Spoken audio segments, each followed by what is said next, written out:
Good evening. Welcome, everyone. My name is Julie Shields Rutina, and I am the Director of College Planning, Education, and Training at MEFA. And tonight I'm joined by my colleague, Sean Morrissey, who is the Director of College Relations. And Sean will be behind the scenes answering questions that you all put in the Q&A if you have questions. And tonight's topic is college admissions.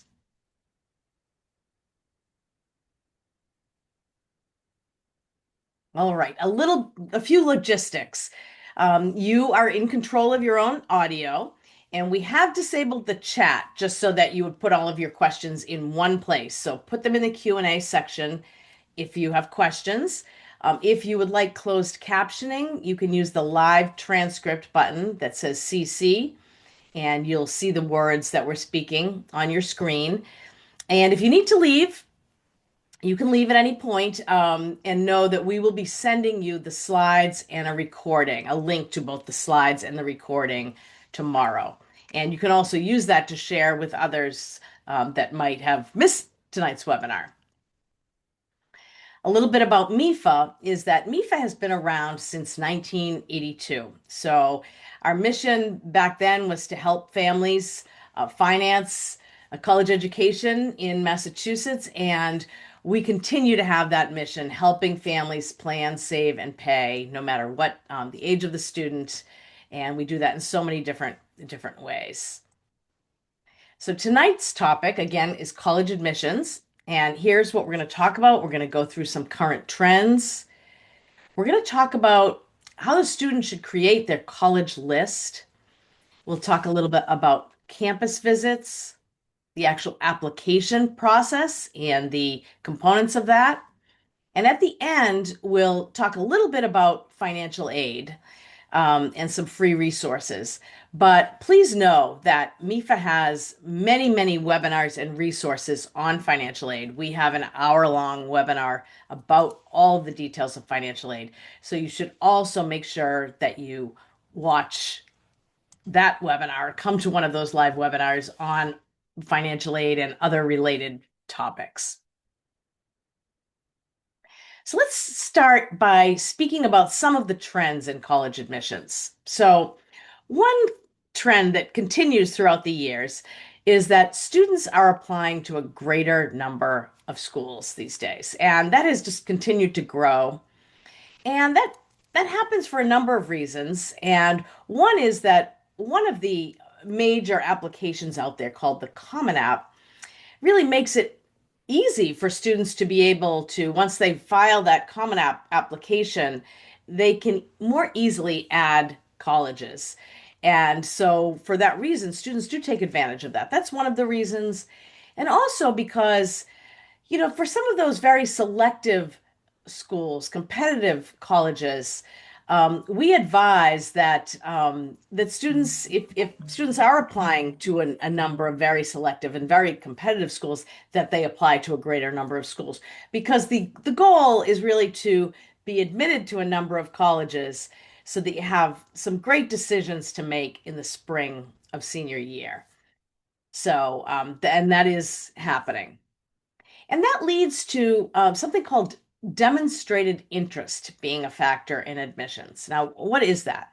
So it used to be, I don't know how many years ago, but many years ago, it used to be that if a student sent an application to a college, then that meant that the student really wanted to go to that college, and the college would know that, and they would know that if they admitted that student would likely come. But again, with students applying to so many colleges now, colleges can't count on the fact that just because a student submitted an application, that means that they're highly interested. And so colleges look toward other factors to try to determine how interested a student is. And so the types of things they look for are, has a student visited campus? Or maybe the student doesn't live nearby, that's fine. But has a student watched a webinar about the college? Have they contacted someone in the admissions office? Has there been some engagement with the college? And then that can help a college understand that, oh, this student has been learning about this college, and that demonstrates interest. Now, some colleges don't pay attention to that at all, but there are many who will pay attention to that, factor that in anytime you engage with a college, make a phone call, whatever. That's in that database, and that is a good thing for a college to see that a student is interested. So the bottom line there is, students, when you're interested in a certain college, make sure you make those connections, you ask those questions, you get as much information as you can. If you go on campus, let make sure the admissions office knows you're there. So that's what that is. And then social media. I'll just say a couple of things about social media. On the positive side, social media is a great way to engage with a college. Colleges all have active social media accounts, so students can follow those, pay attention to what's happening at the college. It's a good way to learn more about the college. So there's where social media can be terrific. Um, One thing I'd just say is that it's really important that students in general keep a profile on social media accounts that they wouldn't mind a prospective college seeing, that they wouldn't mind a prospective employer seeing. Um, I think that colleges are actually too busy to look at social media accounts for every single student that's applying. But we know, and as the statistic here tells us, that there are plenty of times where an admissions office may look at a student's social media account. So just to make sure that students keep that exactly how they would like to be portrayed. Cost continues to be a bigger factor. One positive with that is that I think it's important to pay attention to the cost and affordability, and make sure that student and family are choosing a college that is going to be affordable. And so, because the costs continue to be high, and families are paying attention to that, maybe out of anxiety or nervousness about it, I think that's hard. But the good news is that you really should pay attention to it. It is a factor. So that's the positive there.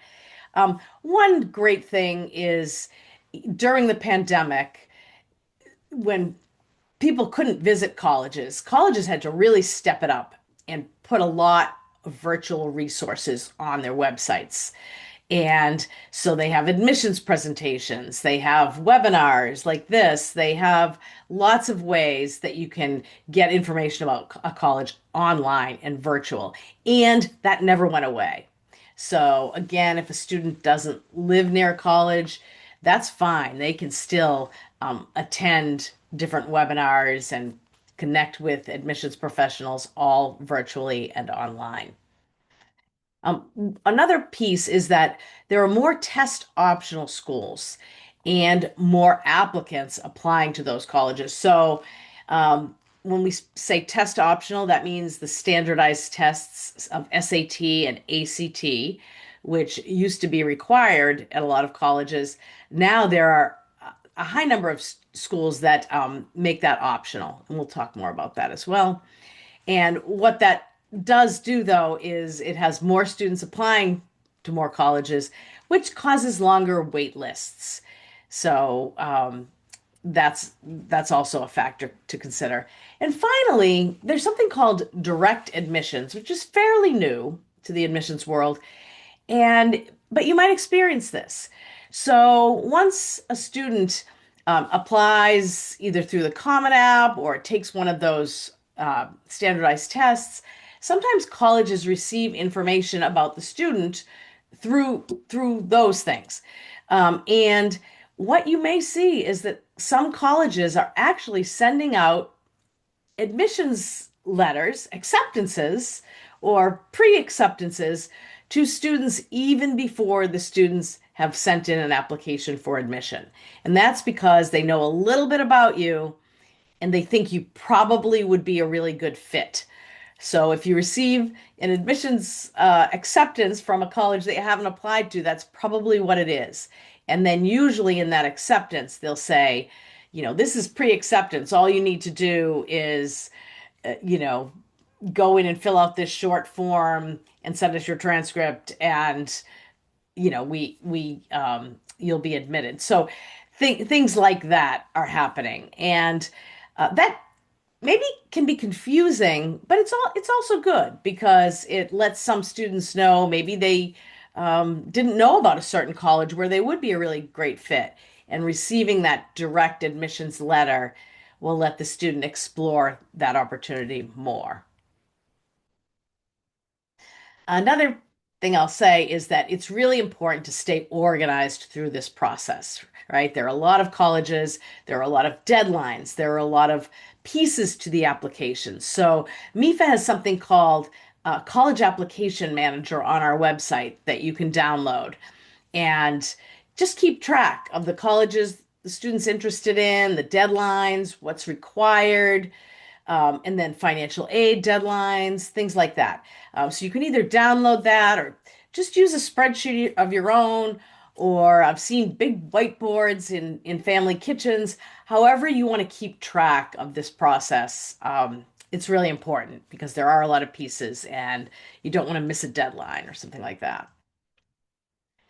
So, if we go to the very beginning, how do you begin researching colleges to think about the colleges that you might like to apply to? So, here are some online sites that you can begin with. And the first two, College Navigator and College Scorecard, are government websites, but they're great. They're both great. And when you use those, you can go in and put in some information about yourself, of maybe a major you're interested in. Would you like to just see colleges in Massachusetts? Would you like to see colleges just in cities? However, you want to put in information about what you're interested in as a student, then it will give you a list of potential colleges you might want to explore. And then you can dive in, and there's lots of information here. It tells you all about the college, and it even gives you information about graduation rates and annual cost and median earnings of graduates. So you really can do a lot of exploration in these websites, both College Navigator and College Scorecard.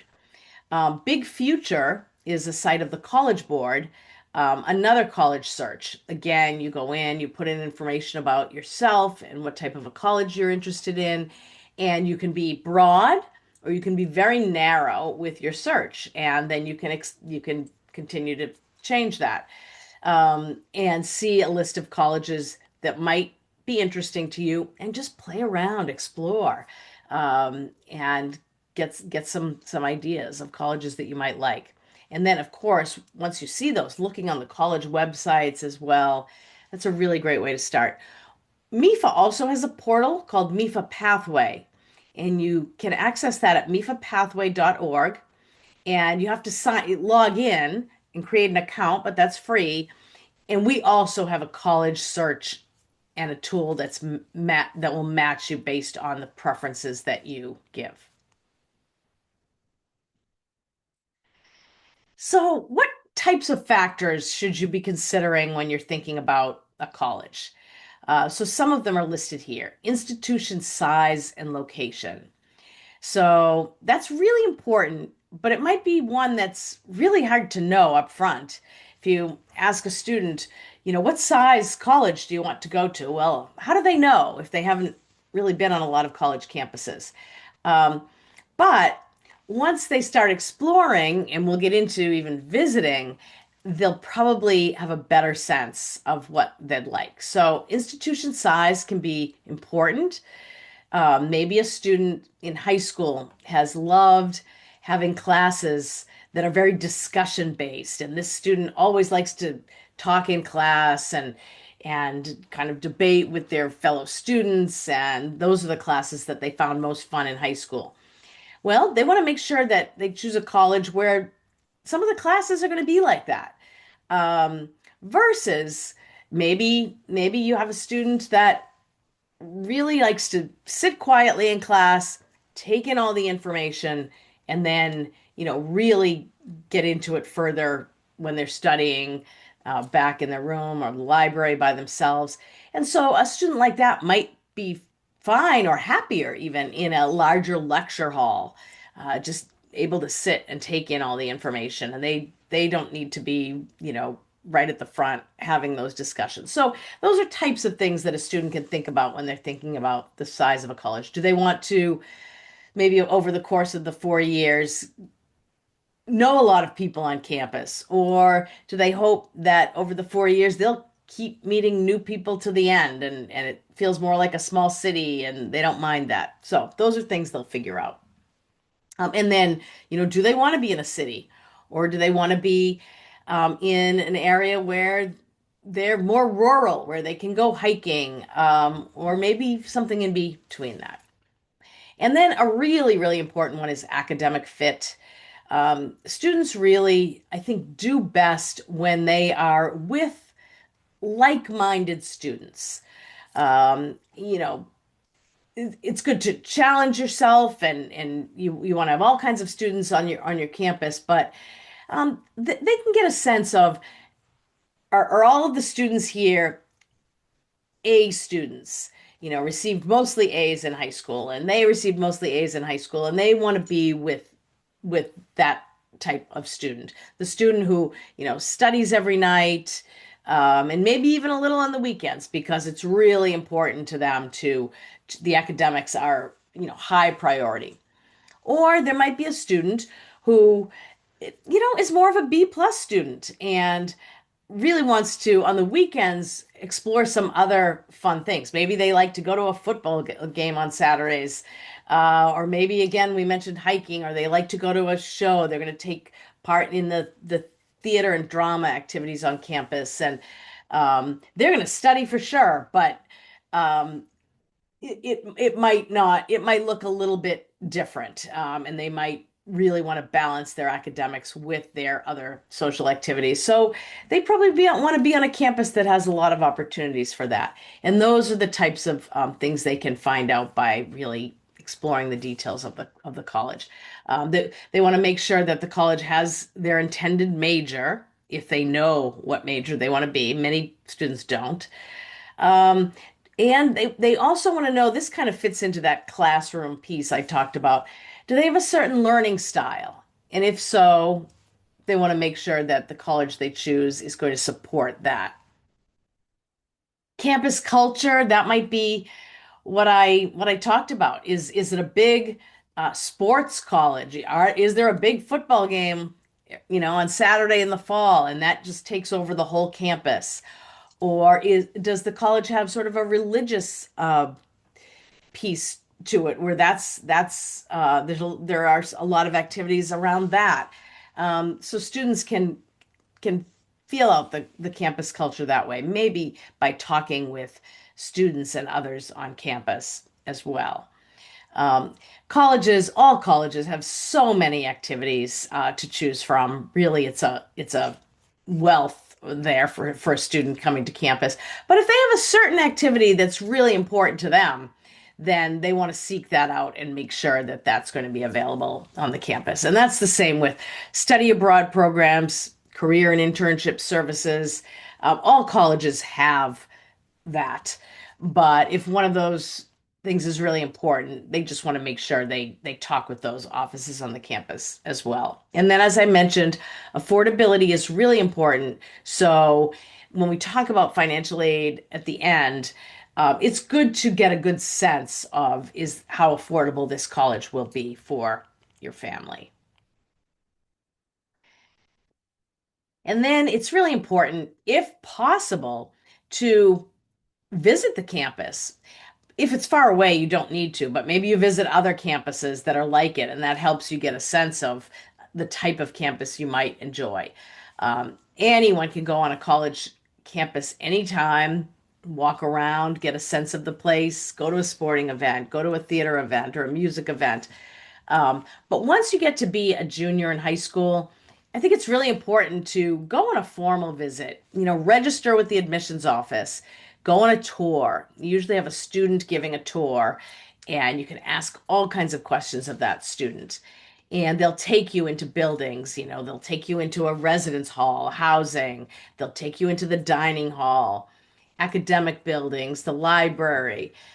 You'll really get to see a lot by doing a campus tour and just attending a general admissions presentation as well. And again, then the college is logging in that you visited as well.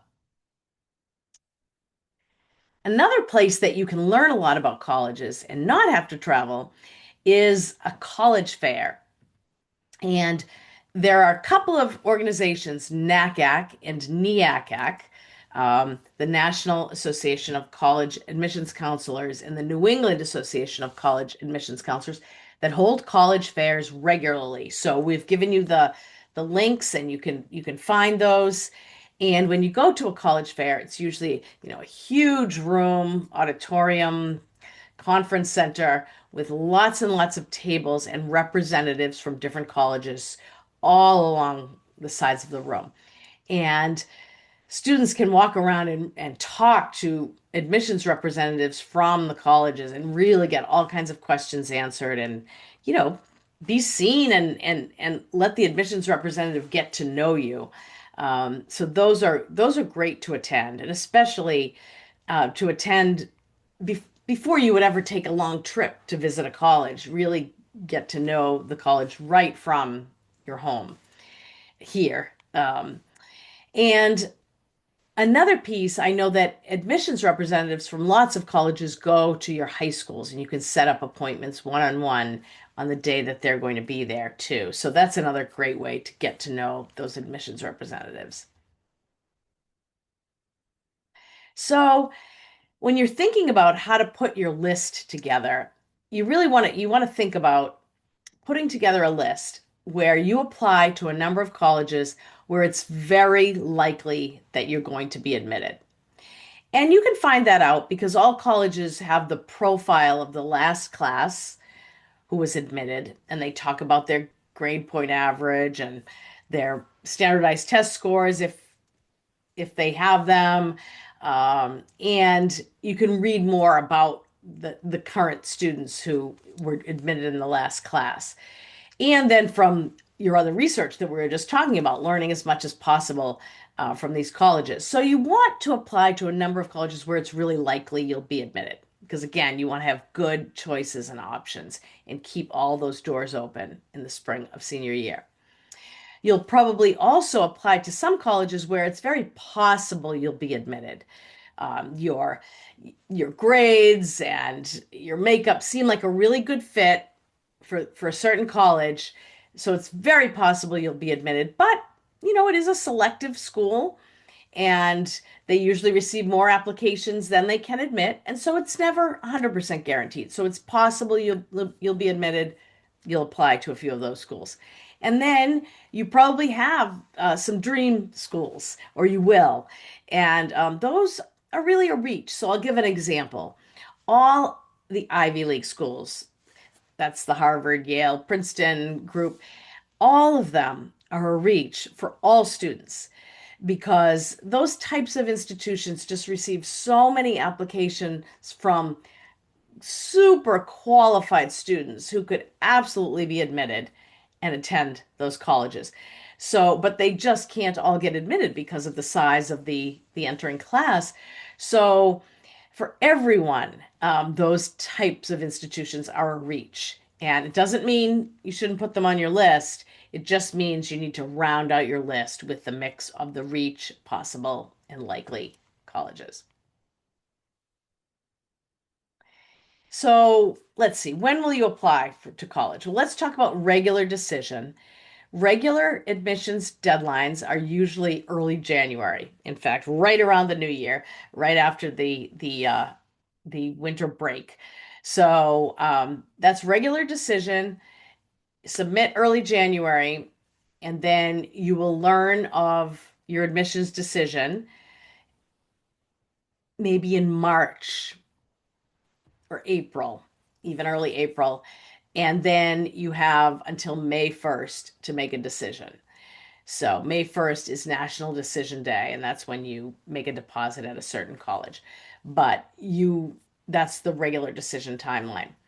Um, Most colleges now have some early decision options, early action, early decision. So let's talk about early action.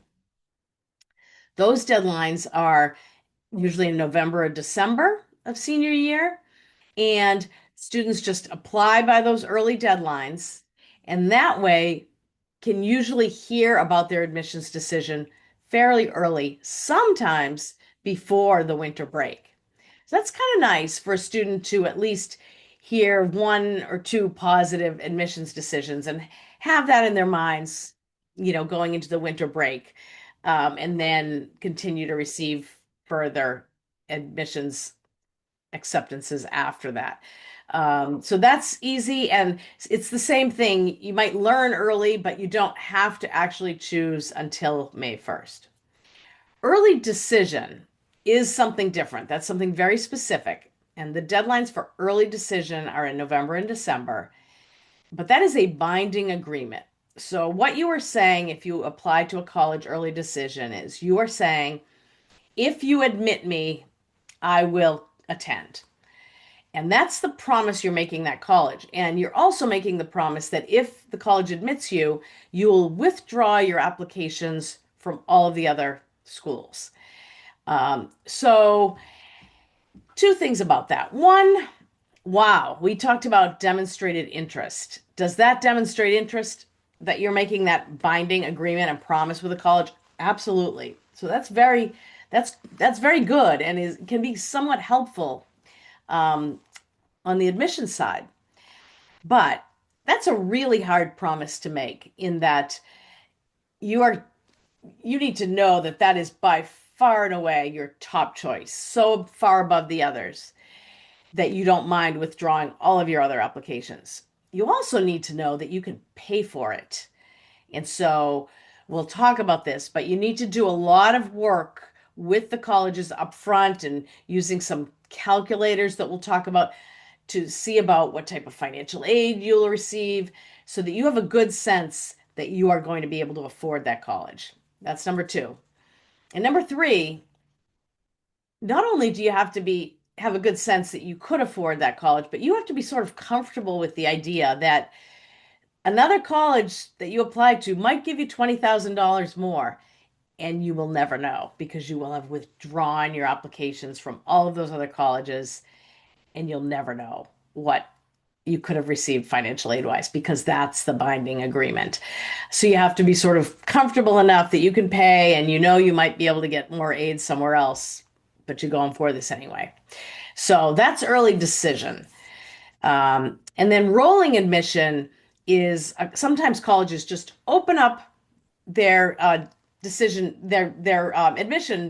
acceptance, that they're accepting applications on a certain date. And then they say, you can do this anywhere from November through May, and you can apply on a rolling basis. What I would say is, if that's the case, probably best to apply as early as possible, just to make sure that something like financial aid wouldn't lessen or run out. And lastly, there's something called open admission, and that's colleges that will really admit everyone who applies. So that's like our community colleges that if you're eligible because you graduated high school and you apply, you'll get admitted, and that's open admission.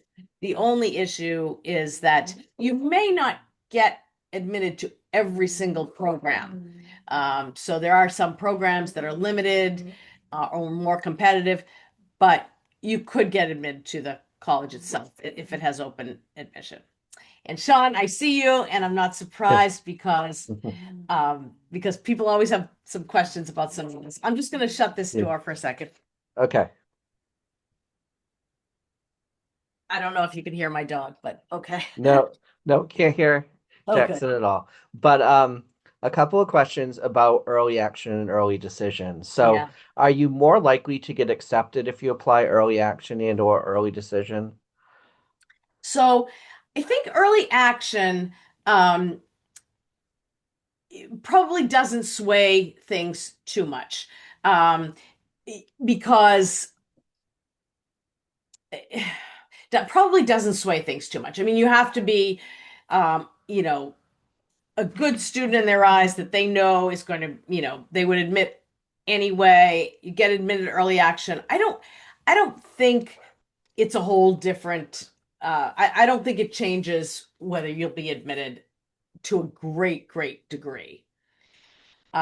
Versus early decision, I do believe there's a slight advantage. Again, because this is a sure thing for college. If you apply early decision and you're a great student and they want you and you're making that promise to them, that's good for them to know early on how they're doing with their admissions in their class and are they bringing in the class that they want. So I think there can be a slight advantage to applying early decision. But again, I explained all of the difficult things about it that it's very hard to commit to everything that an early decision binding agreement asks of you. So beyond what you just discussed, are there any benefits to early action, early decision versus regular decision? Well, I think it is nice for the student sometimes to know to not have to wait until March, maybe even April for some of these decisions. I think it can be a stressful senior year sometimes.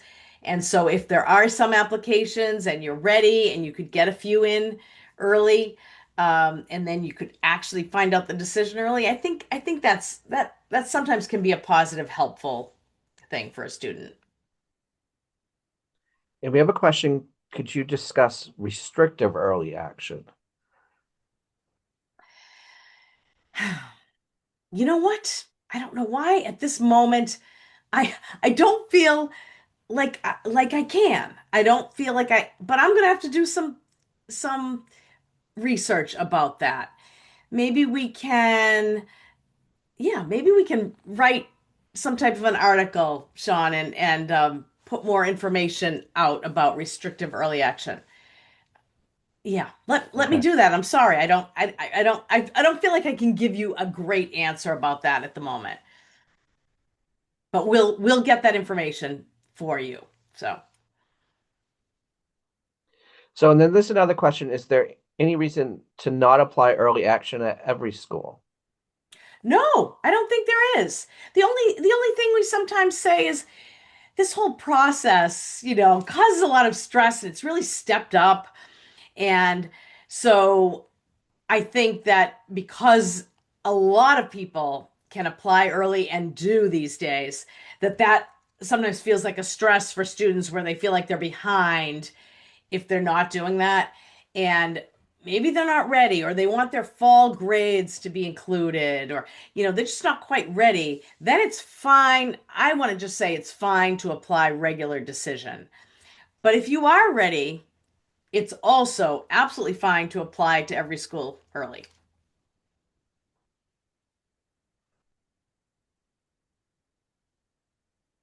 Okay, I think we're good. Okay, that's great. And I love these questions. And we will get you information about restricted early action. All right. So let's talk about the college application forms. So I mentioned a very popular one, which is the Common App. And that's an application that opens on August 1st prior to a student's senior year. And a student can open that up and start completing it with some demographic information. Um, and again, the nice thing about that is you complete that application once and then you can send it to the various colleges. However, maybe, every college that you're applying to requires an essay and you've written the essay that can go to every college. But some colleges that you apply to may have an extra essay. And if you apply to that college, you'll see then that you have to do that extra essay. So you can consolidate everything and then just make sure you take care of all of the pieces for the colleges that you're applying to. It really helps you organize. Speaking of organization, it helps you organize your whole process. Um, many colleges have that as the option to apply. Also, there are others. The Universal College app, the Coalition app, and those work the same way. And some colleges might give you the choice and say you can apply through the Common App or the Coalition app, or the Universal College app and the Coalition app. And that way you can use either one. And you use that application and you send it to the other colleges that would accept that type of application.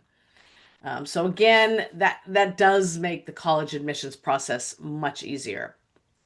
Then there are some colleges that you can just, their website has the application. I've seen this with community colleges and even some paper applications, although I think that's becoming less and less. But there still might be some um, community colleges that have a paper application that you can submit.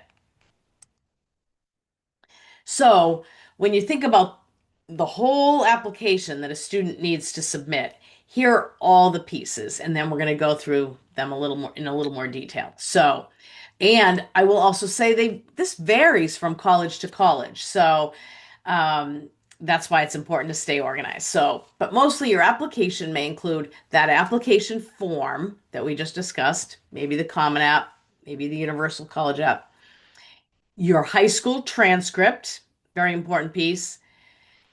If the college requires them, then you'll need to have standardized test scores. And if not, you won't. So we'll talk about that. Usually, colleges will require anywhere from 1 to 3 letters of recommendation, say from a high school teacher. Um, they'll also have you list activities or a resume, and that's within the Common App or one of those other apps that you'll use. You can list out some of your activities. Many ask you to write a personal essay. So all of those are fairly common. And then I draw the line right under personal essay. The last three are less common, but some colleges will require an interview. So if they require it, you need to do the interview. And if it's um, optional, you might still want to do the interview. And then if you uh, are applying to a music school or you want to be a theater major or something like that, you may have to do an audition. And if you're applying to art school, design, you may have a portfolio that is part of the application.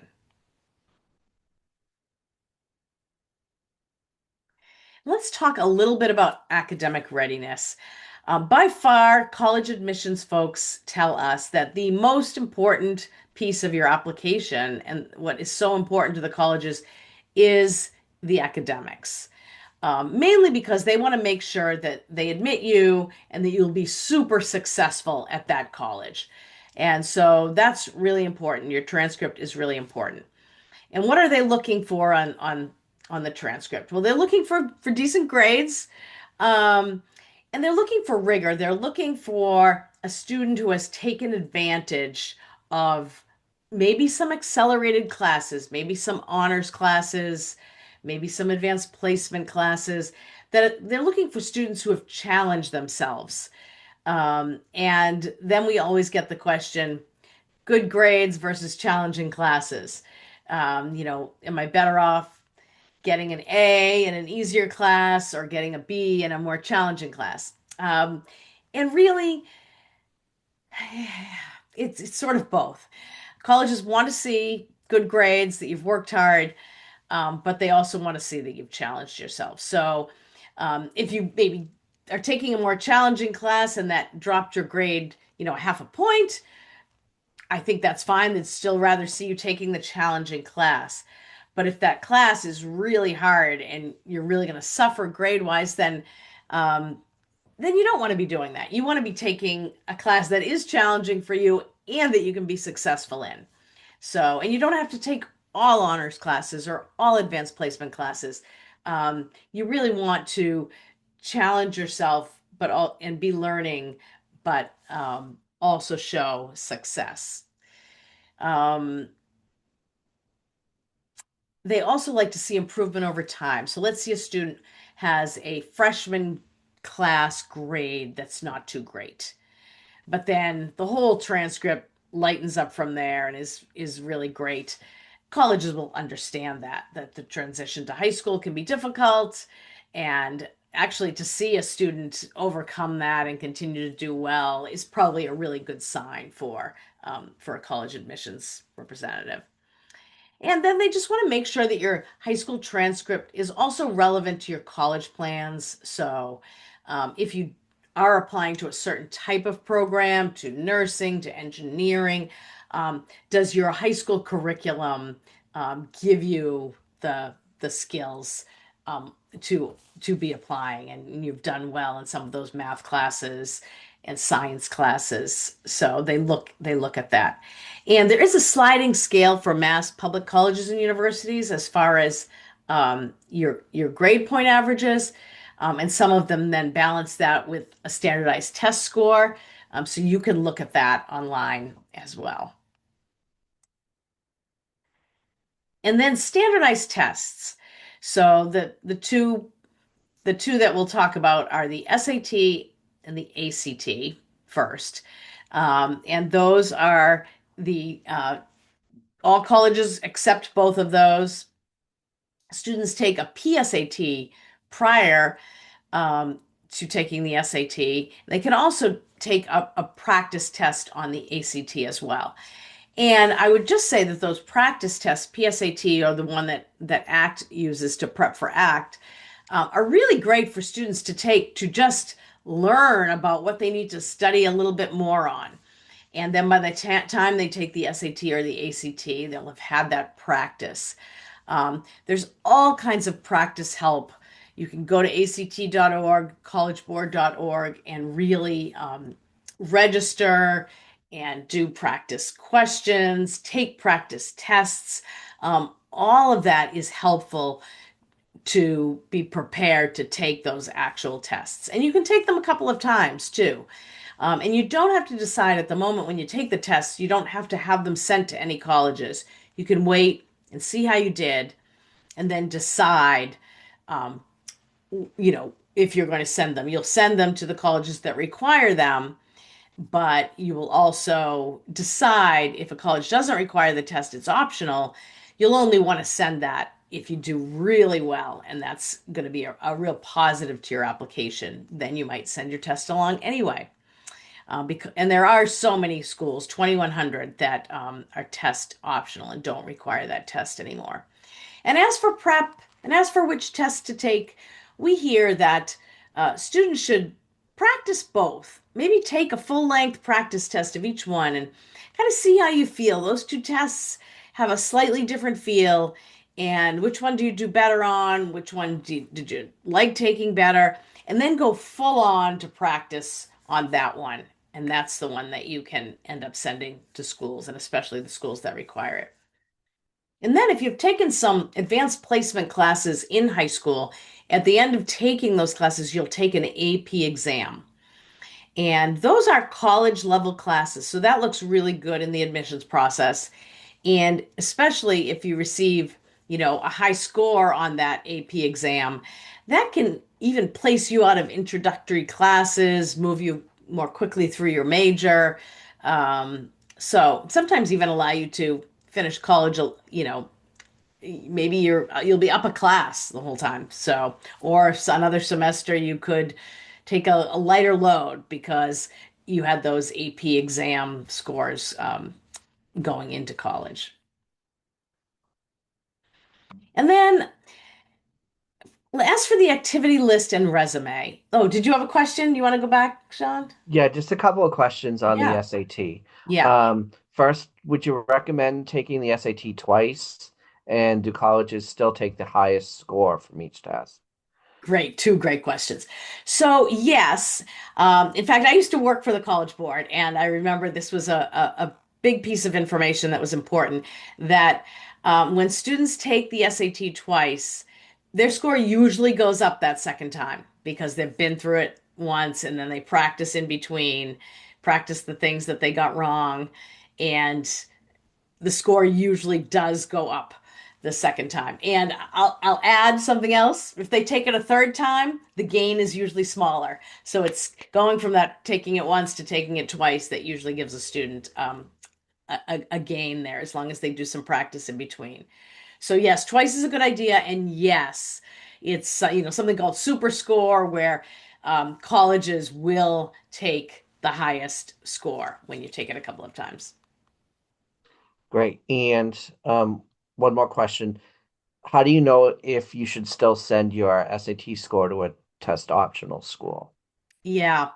So you can look that at at that school profile that I mentioned. So if a school have a profile of the last class that was admitted, and they'll tell you the average SAT, ACT scores of the class that was admitted.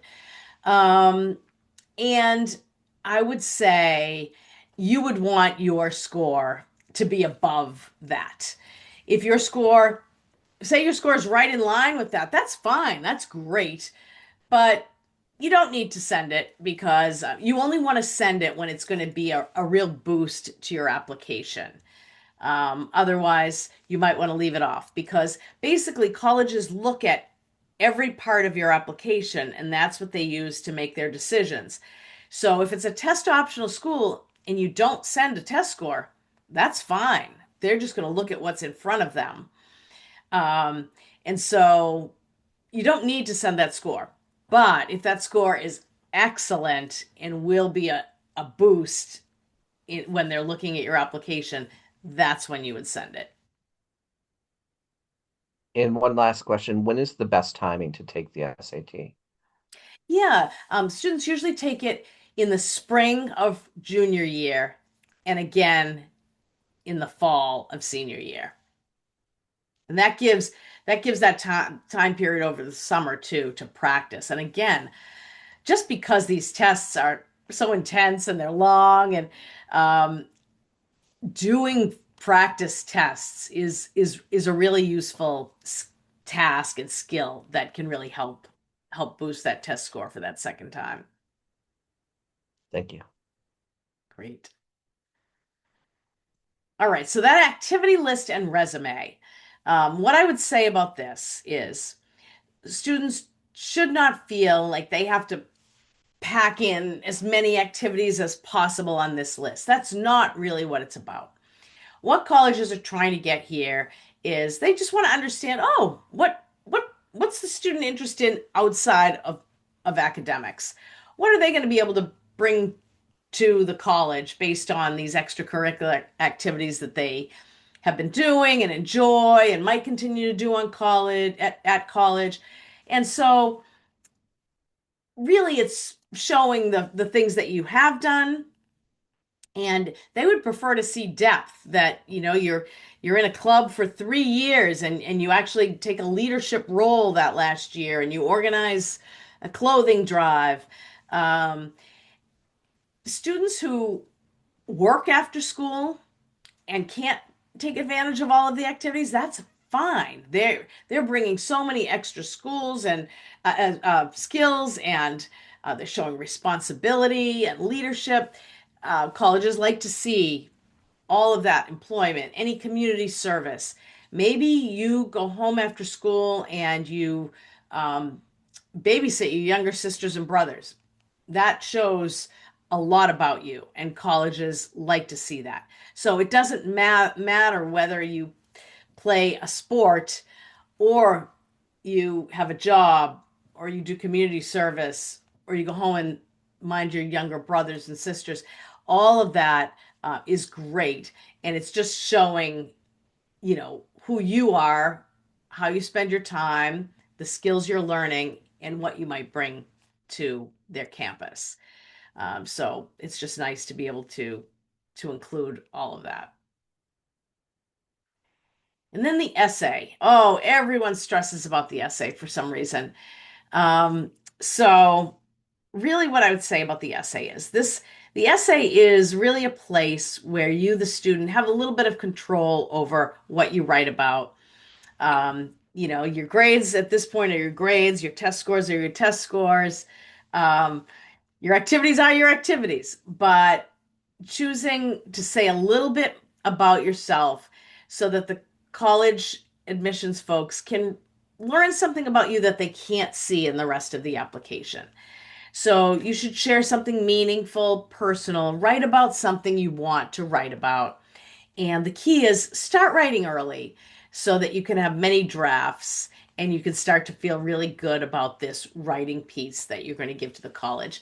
And I'll move to this next page and then come back. But the Common App has these prompts for students. So let's just look at a couple of them. And students can choose to write about anything, literally anything, if you look at the last prompt. But let's just talk about two of them. All right. Reflect on a time when you questioned or challenged a belief or idea. What prompted your thinking and what was the outcome? I'll give you one more. Reflect on something that someone has done for you that has made you happy or thankful in a surprising way. How has this gratitude affected or motivated you? So now I'm going to go back just to talk about it more. So these prompts are just to get a student thinking about what they could write about. And maybe they write about a couple of different things and then see which one turns into an essay that they like. Um, After you get a pretty good draft that you feel pretty good about, show it to a teacher. And sometimes junior year English teachers have you do this in class, but if not, show it to a teacher, show it to your parents, show it to a friend, a sibling, a cousin, um, and take some feedback. But really, students should choose what they want to write about themselves and make and something that excites you. And so you don't need someone to say don't write about that topic when it's something you really want to write about. But you want to take the feedback of, oh, in the third paragraph, you could have expanded a little on this. I wanted to know more. That's the type of feedback you want to take. And that's the way that parents and others can be supportive of a student with their essay, is just giving some feedback. Um, I've heard one admissions professional that we work with a lot has said, read your essay out loud in the mirror once you have it. And if you find yourself sort of smiling and it's fun to read, that's probably how the admissions office is going to read that as well. Whereas if you're reading your admissions essay and it's just boring and you don't feel connected to it, that's maybe how it will be read too. So, really share something that's personal and then it's about you. It's not about your grandparent. I mean, your grandparent might be in there and influencing some of the essay, but it really is about you. So the college can just get a little bit of a sense of you that they're not getting in the rest of the application. But again, start writing early so you can keep perfecting drafts. Make sure you want to run it through spell check. You want to make sure it sounds good, grammatically correct, and plagiarism is taken seriously. The most important thing is don't copy something or anything like that. And you just want to leave a lot of time for that. So, along the lines of plagiarism, we have a question about how AI has affected how colleges look at the essay. Yes. So we have pushed our admissions folks and friends and colleagues on this. And what I've heard is that, yeah, everyone's using it, it's there. Um, the people who are reading these essays, and some of them have been doing this for a really long time, they know 18-year-old students. They know them so well. And they've been working with them for years. They've been interviewing them. We'll talk about the interviews. So they know how students sound, all of that, and they know what AI sounds like. So if a student really goes in and totally uses AI without making it their own, it's not going to be as impactful. It's not going to have what I was describing as uh, that students connected to this. So students should be very careful that they don't want to just sound like every other student. They want them, this is supposed to show yourself. So that's one thing. But then, secondly, college admissions professionals have been dealing with this type of thing long before AI. Does this essay sound like a parent wrote it? Um, yeah, does this essay sound like it was copied or something? So these are this is what these people do for a living, and they have a really good sense of it. And so students should really take this as a personal writing assignment. And again, to get some help about how do I want to word this sentence a little bit differently, that's one thing. But they should really know that it's going to come off the best to the admissions committee when it's personally written. So that's what I'd say about that. And that's what the admissions folks have been telling me.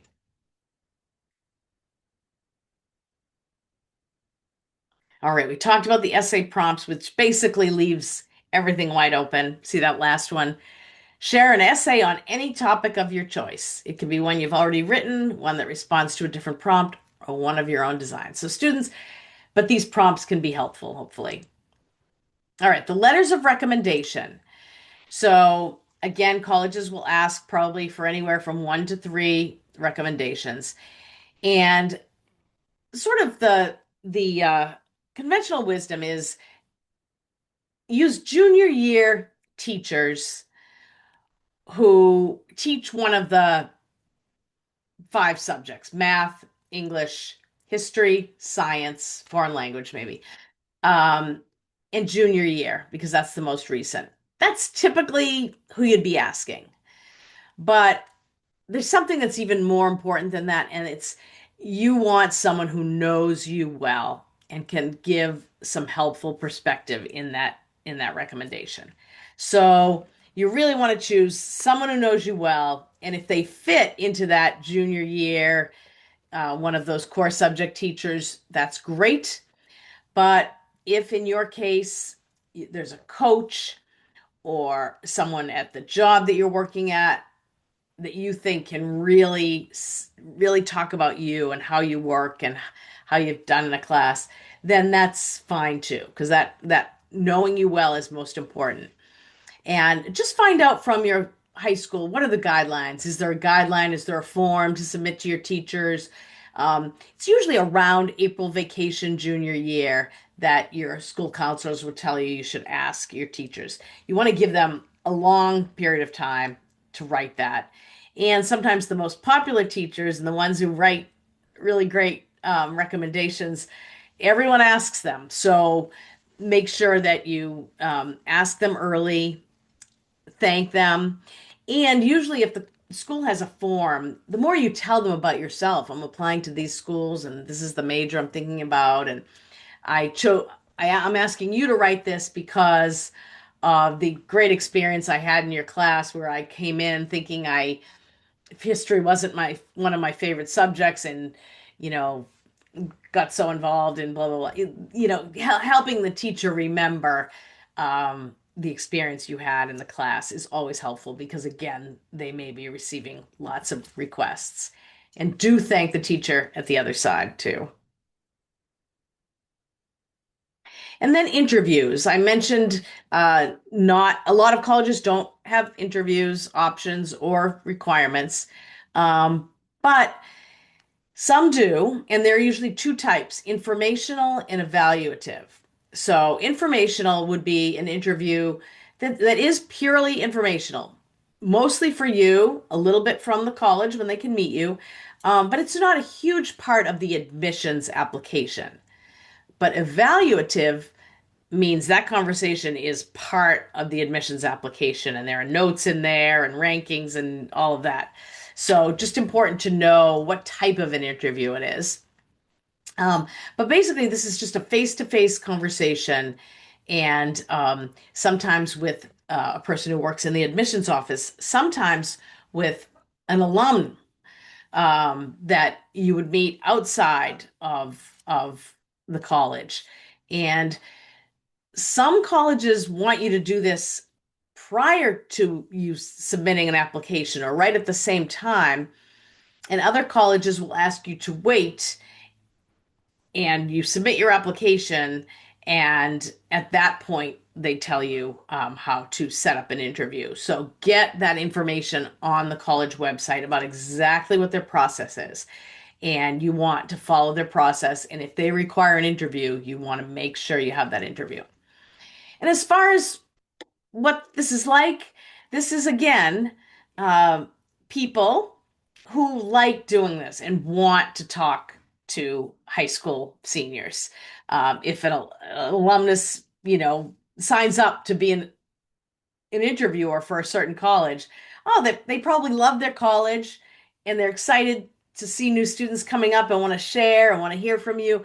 So it's someone who's going to want to have this conversation with you. And if it's an admissions person, the same thing.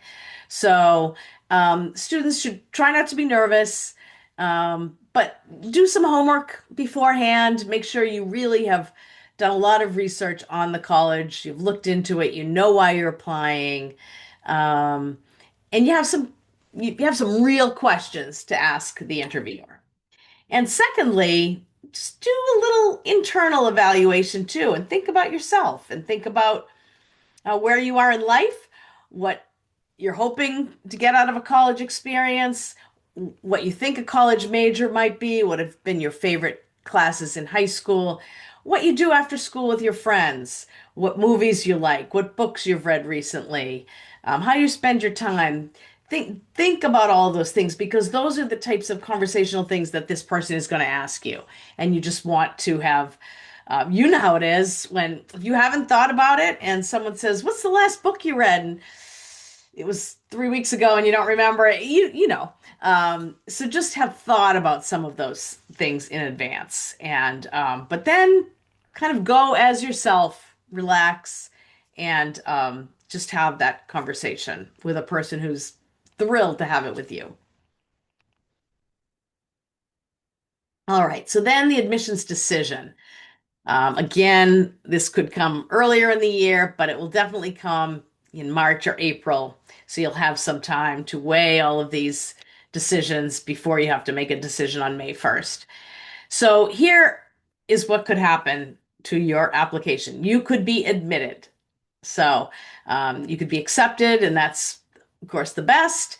Um, we do see lately, you could be accepted, but they could say to you, you're accepted not for September of next year, but for January of next year. And you might think, well, I really want to go to this college. Waiting a semester doesn't bother me. I can work, I can do whatever. Um, that's fine. Or that might be a factor. And you may say, I'm going to see where else I got admitted because I really do want to start in September, as most of my classmates will. You could be deferred. So, talking about applying early, you could apply early action or early decision and be told, um, we're deferring you. We're not making a decision now. We're deferring you to the regular student pool. And that really doesn't mean anything. It could mean a lot of different things of why the college is choosing to do that, but you're going to be evaluated in the regular pool. Or you could be denied. And let me just say, that you probably will get a denial from some school. It's just part of the process. And it's so hard for any person, right? All of us, right through adulthood, to have any rejection of any kind.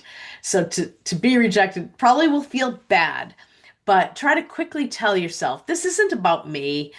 This is part of the process. A college has to bring in a certain class in a certain year, and I fell outside of those parameters, or they could not admit every student who was totally qualified and would do well at their school, all of which is true.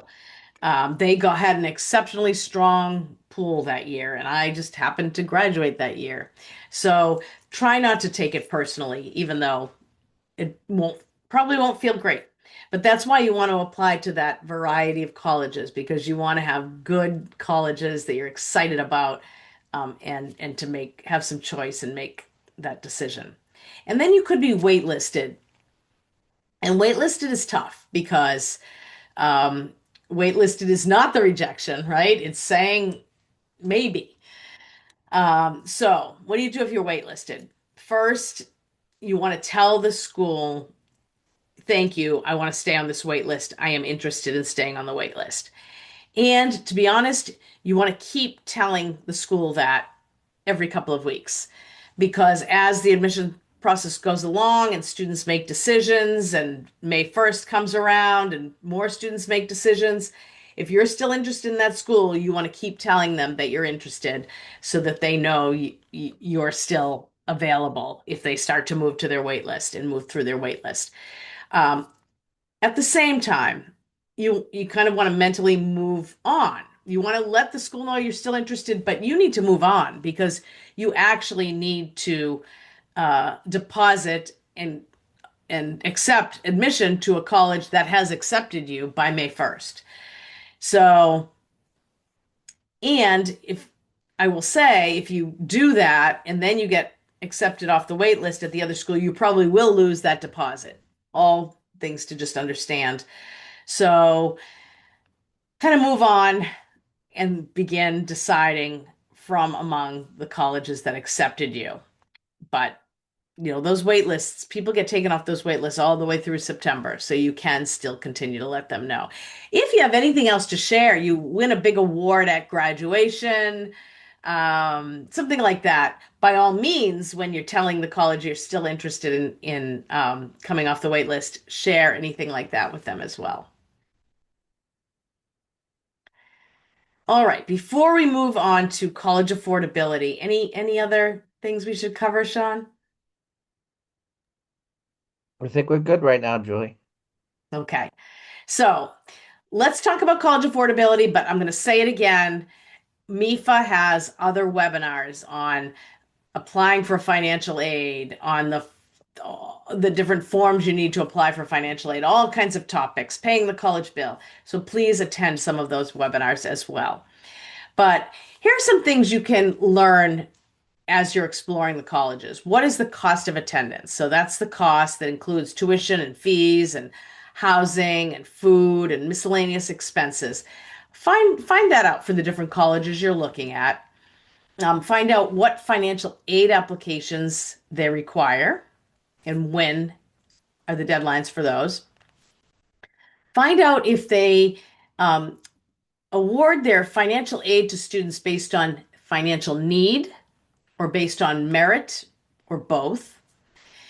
And then additionally, you can start looking for outside private scholarships now. So it's good to, hey, check in with your high school. Does your high school have a scholarship program? Are there some town or community scholarships you could apply for? Um, or you can also look online for some through some scholarship portals and see if there are any national scholarships you can apply for. MEFA, I will say, MEFA's Instagram account shares a ton of information about outside scholarships. That's sort of separate, and you can start looking at that. Now, I mentioned just now, look at cost of attendance, but I'll tell you, what you're really going to be most concerned with is how much the college is going to cost you. So there's that cost of attendance out there. But if you receive financial aid, and many students receive some financial aid, then it's really the cost minus the financial aid that you're going to receive. That's the net price. That's what you're going to worry about affordability for your family. So I'll just point out that all colleges have something called a net price calculator on their websites. If you type that into the search bar, you can find net price calculators and you can put some information about yourself into these calculators and it will give you an estimated um, student aid index, which is the amount that the number that bases your financial aid, and then it will give you some estimated financial aid that you might be able to receive from that college. So these are estimates, only as good as the information you put in. Probably you don't want to be making huge decisions based on these estimates, but it's good to know if you put this information into a couple of different colleges and one shows much more financial aid than another. It's good to know that up front and parents and students to talk about that and say, if you're going to attend this college, which has a high cost of attendance, we're really going to need you to receive some aid. So just be aware of that up front. Maybe apply to a few other colleges that have a lower cost of attendance, or maybe that they may give you more financial aid based on these net price calculators, things like that. Also, if these net price calculators ask you about GPA or standardized test scores, then you can also know that they probably give out some aid based on merit, and that's factored in. So, the main form that you're going to use to apply for financial aid at every single college is called the FAFSA, the Free Application for Federal Student Aid. And it's available on October 1st, so senior year, October 1st. You can begin to complete the FAFSA. And so for next year, if you're a junior right now, in the fall, you'll be applying with the FAFSA as of October 1st. And it's going to collect lots of financial information and it will be based on your 2025 income. And you'll be able to, it will use that tax information. You're able to just pull your tax return right into it from 2025. So that's important to know that all colleges require that. Um, some colleges require two forms. They require that and the CSS profile, which is a form of the College Board, and also opens on October 1st. That isn't free. It charges a small fee, $25 to send it to one college, $16 to send it to any other college after that. But again, if a college requires that, you have to do the CSS profile, and that means they have some of their own institutional monies to award. So it's a good thing to apply. Some colleges may have their own specific application on their website. You might want to check that out, but just be aware that this is how you'll apply for financial aid, and you'll do it in October next fall of senior year. A few things I want to tell you about, and let me just say, those two forms, or even the one form if a college requires it, you'll be applying for federal, state, and institutional aid by using just by using whatever forms that the college requires. But let me just say that a couple of things about our state aid here in Massachusetts, because it has increased over the last couple of years. So, number one, community colleges in Massachusetts are now tuition and fee free. That means, you won't pay tuition or fees, and you may even receive a book allowance at community colleges. However, you still need to do that FAFSA form, free application for federal student aid. You must do that to be eligible for the fee-free community college. It's just part of the process. So everyone who's eligible can get tuition and fees free. That's not based on financial need or anything, but you need to do the FAFSA. Then there's another program called Mass Grant Plus Expansion. And that is additional aid where lower income families, students from a lower income family, can actually possibly get tuition and fees free even at a four-year public institution. When I say lower income, that tends to be around the $70,000 mark. That it's a potential for more aid at the four-year publics as well. So that's a good thing to know. Something else that's relatively new is that in Massachusetts, there's a tuition equity law now. So in order to file the FAFSA, students need to be U.S. citizens or permanent residents for the federal aid. But here in Massachusetts, if a student is undocumented and cannot apply for federal financial aid through the FAFSA, you can still apply for Massachusetts state aid and possibly be eligible for in-state tuition and the state aid programs like the ones I just mentioned. And you would complete a different form. It's called the MASFA, M-A-S-F-A. So you can go to that website there, or if you know anyone who falls into that category, and look into that. And then two more things. Mass Transfer is a website of the state, which just really gives a lot of scenarios for starting college in a community college and then transferring to a four-year college. And especially because of the tuition and fee-free community college, it can make that path very affordable. And lastly, tuition break is a program where a student could potentially attend a public college or university in a neighboring state to Massachusetts and actually pay Massachusetts in-state tuition and fees for certain programs. So that's another website, nebi.org, that you can look into and look into the tuition break program. And here is a timeline for staying on track from junior through senior year. And oh, I'll mention one other. MEFA has a free web portal for all students in Massachusetts, and you can sign in. It's called MEFA Pathway, and students can sign in, create an account for free.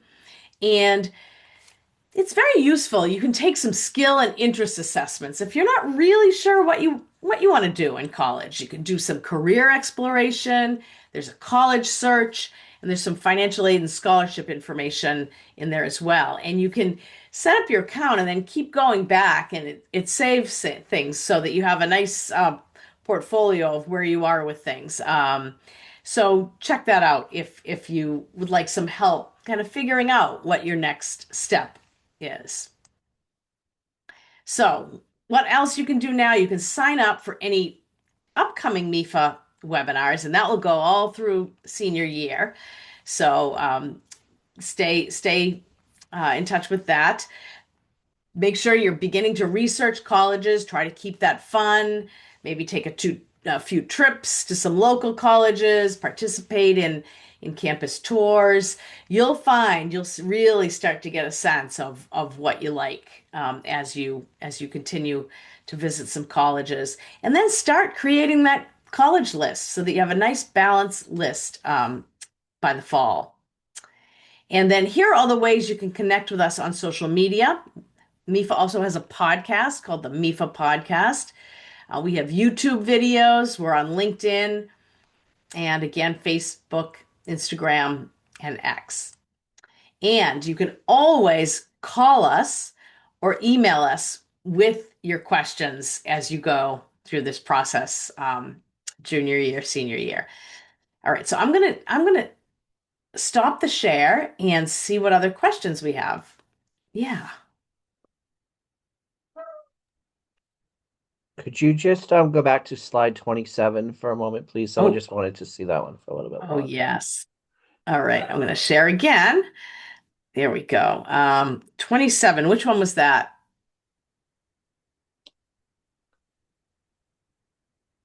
Mine aren't numbered, Sean. I'm not sure which one is Oh, let me 27 see though. if I can. Oh, that's 29. Okay, which is the state? So so go back All two right, I'll end the more. show and look. Oh, there we go. Oh, the what you can do now And or staying on track. stay. Oh, there we go. Great. Okay. Yes. Do you want me to talk through this one? They just wanted to take a look at that a little Oh, longer. yeah. Great. Good. And I think that's it. Well, thank you. And thank you for the great questions. And we will put some information out about restricted early action.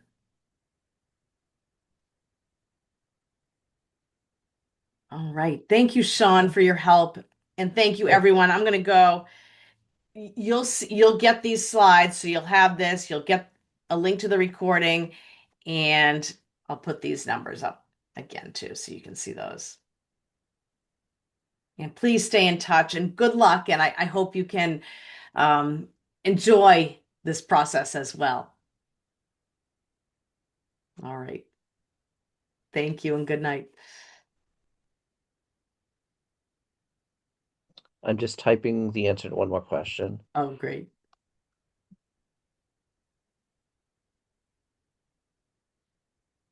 Okay, all set. Thank you. Thanks.